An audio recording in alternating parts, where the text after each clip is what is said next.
Hello everyone, welcome to Mann. I am Ranjan Kalindi and today we are going to discuss about some important and expected question with detailed solution for the exam of ISRO URSC in the post of Technical Assistant for Electronics Engineer. These questions are based on previous year paper and syllabus. Okay, so I hope so you have already completed this playlist.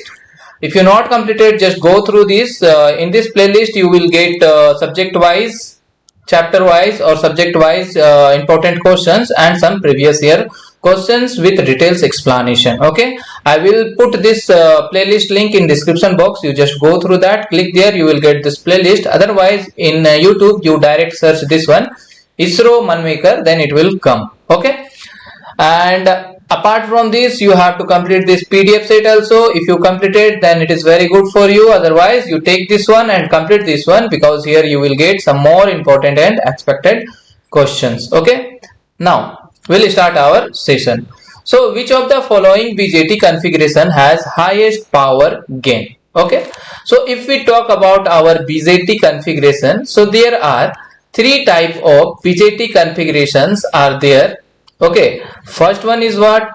Common emitter configuration, then common base configuration, then common collector configuration. Okay, so if we talk about our power gain in all configuration, first we'll go through power gain.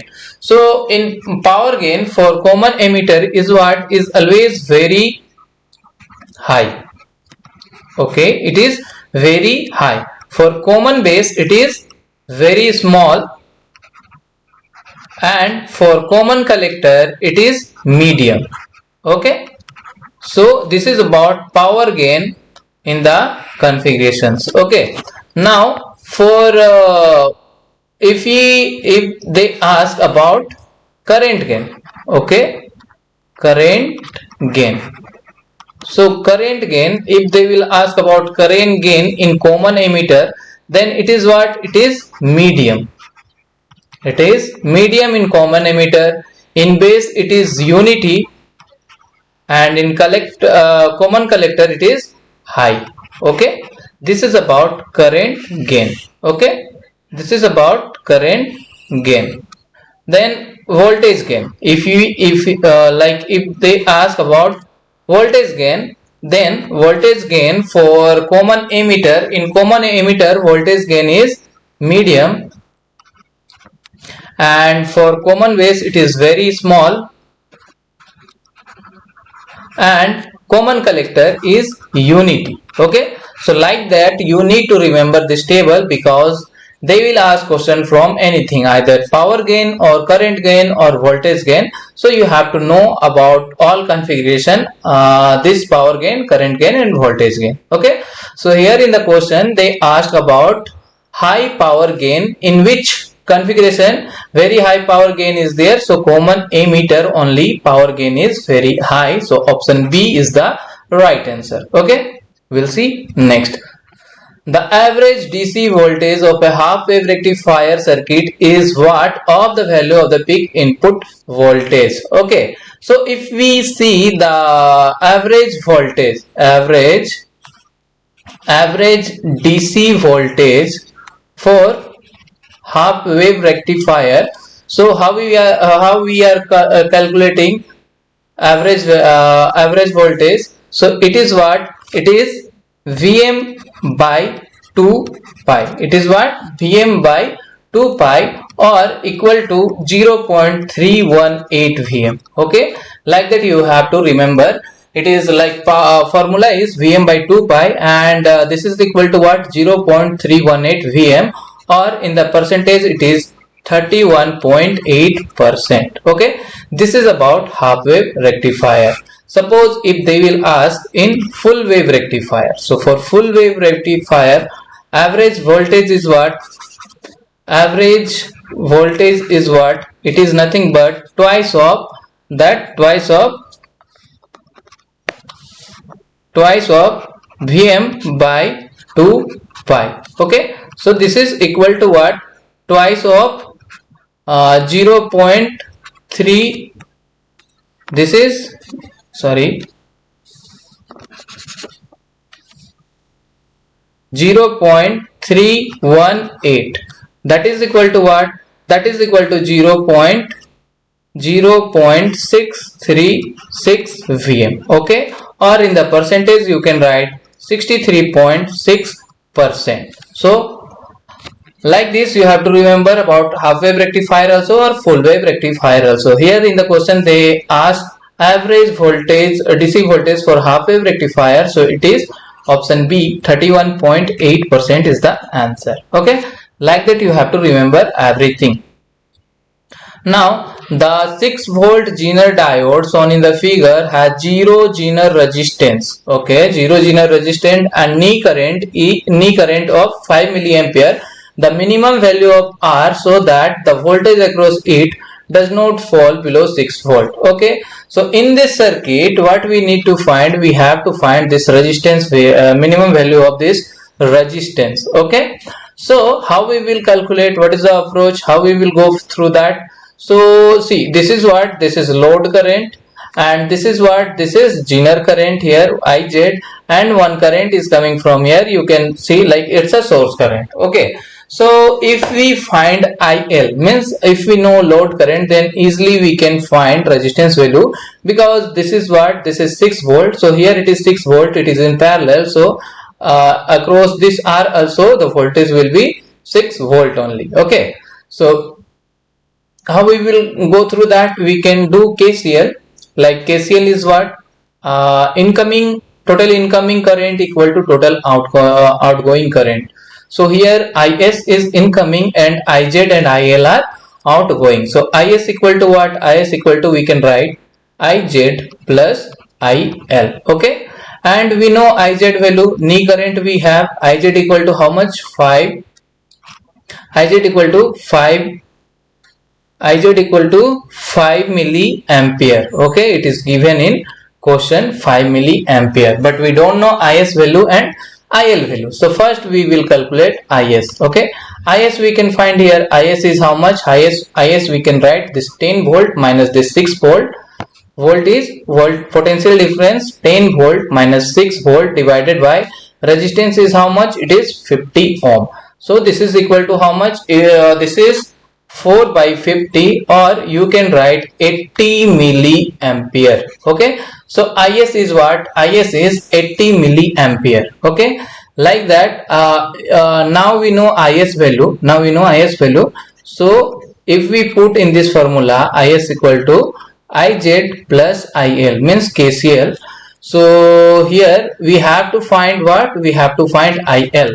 So IL equal to, we can write IS minus IZ. So IS is what? IS is how much? Sorry.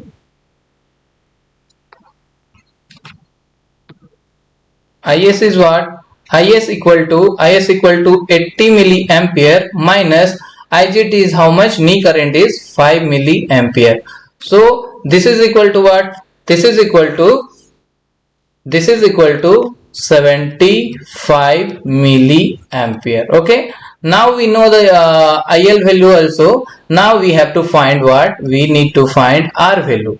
So we know volt, we know 6 volt, and IL we know how much? IL is 75 milliampere. Now we need to find what?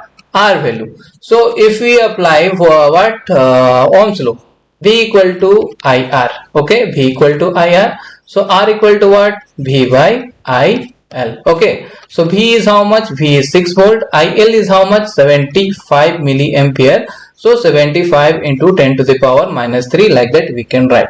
Now we need to do calculation. So 6 divided by 75, and we can write like this. 10 to the power minus 3 means we can write 1000, like 100 into 10, like that also we can write 1000. So this is easy for calculation. This will be 3 times, this will be in 4 times, this will be in 2 times. Okay, so 2 into 4, this is what? 80 ohm is the answer. Option B is the right answer. Okay, so like that you need to calculate. Now the next question is, how many 3 into 8 line decoder with an enabler input are needed to construct 6 into 64 line decoder without using any logic gate. Okay, so encoder, this is decoder. Okay, decoder means what? Here 3 into 8 decoder means what? We have 3 inputs. We have 3 inputs. One enable line is there, and we have 8 output lines. Okay, like that we need to construct how much? 6 into 64 decoder we need to construct using 3 into 8, means input should be 6 and output should be 64. Okay, so how we will know how much 3 into 8 we require to construct this one? For that, one easy calculation is there. Just to you go through that. Whenever you will get like this, like that question, what you need to do? This is what, using 3 into 8 we have to construct 6 into 64. Okay, so you took this output value 64 divided by this 8, 64 this 8 divided by equal to what? Equal to 8. Again you take this 8 divided by this 8. Okay, 8, that is equal to 1. Like that you need to divide further till you will you will get till once it will divide completely. Till now you have to divide. Okay, so here it will finish. So 8 plus 1, that is equal to 9. Okay, so here you need 9 decoder to construct 6 into 64. Option C is the right answer. Like that you need to do calculation. Okay, now for what is the question? Which of the following circuit belongs to a class of combinational logic circuit? Okay, so combinational logic circuit. So in digital electronic circuit, there are two kind of logic circuit is there. First one is combinational logic circuit. Okay, logic circuit. And another one is sequential logic circuit. Okay, so combinational logic circuit means what? Combinational circuit is what?